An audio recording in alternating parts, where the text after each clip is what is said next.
Today we are going to discuss some stretching that you can do for the prevention of injuries.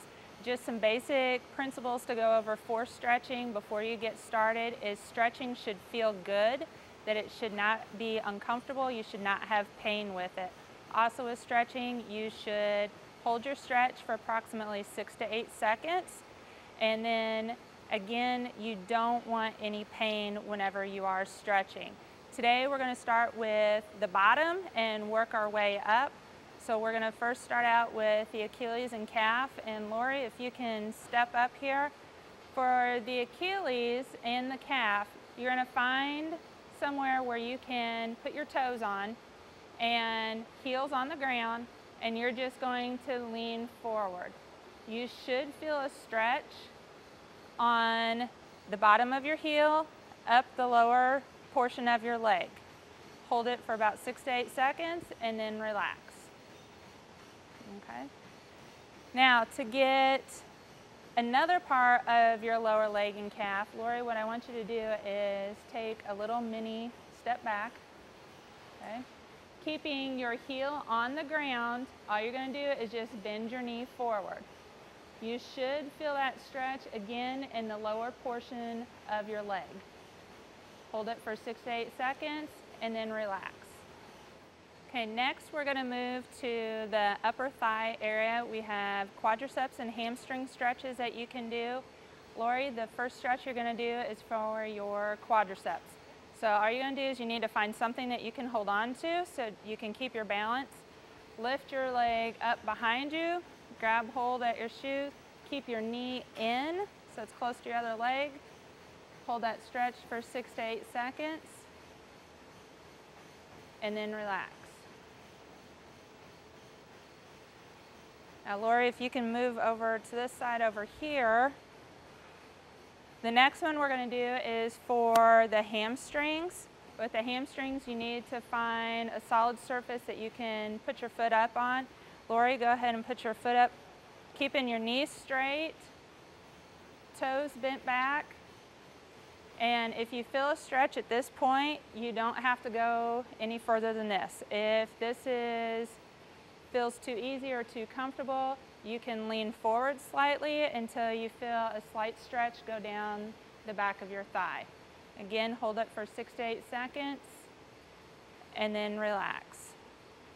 Okay, next we'll go ahead and we'll move on to the hip. We have two different lunges that we're going to do. One is a front lunge and the other one is a side lunge. So Lori, first one we're going to do is a front lunge. This side that you are stretching is the side that's going back. So take a step back. So we're going to be stretching Lori's right hip.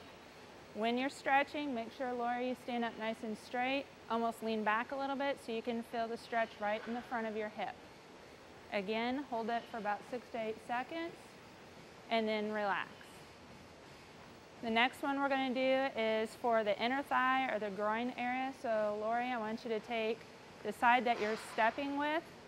You're going to step over, and the plant foot is the one where you're going to feel the stretch. Again, hold it for about 6 to 8 seconds and then relax. Next, we're going to go ahead and move on up the body to the shoulders. We have 3 stretches here for the shoulders and the upper arm. The first one, Lori, is you're just going to bring your arm across, grab hold, and pull. You should feel this stretch right behind your shoulder. Hold it again for 6 to 8 seconds and then relax. The next one is for your upper arm and into your shoulder. So Lori, bring your arm up over your head, bend your elbow, grab hold, and pull back. Hold it for 6 to 8 seconds and then relax. All right, the last stretch for the shoulder area is for the chest. So those of you that are sitting at your desk in front of a computer all day long, this is a good one to even help with that as well. We're going to pretend that this is a doorway, and you're going to step into your doorway. You're going to have one hand on either side of the doorway, and you're just going to lean forward. As you lean forward, you should feel a stretch from the center of your chest out to your shoulders. Again, you're just coming out, holding it for 6 to 8 seconds, and then relaxing. The last stretching we're going to be doing today is for the neck. We have 2 stretches that Lori's going to demonstrate for you. The first one, Lori's going to put her hand behind her back. She's going to grab her opposite hand on her head, and she's going to pull towards her opposite shoulder. This is going to be stretching out this area of Lori's neck. Okay, go ahead and relax. The other stretch that we're going to do is, again, Lori's going to have her hand behind her back, and she's going to have her hand on top of her head, but this time she's going to turn her head and pull in a diagonal direction, looking towards the floor. This will get more of the trap area, so it'll get more of the posterior side or the back side of the neck.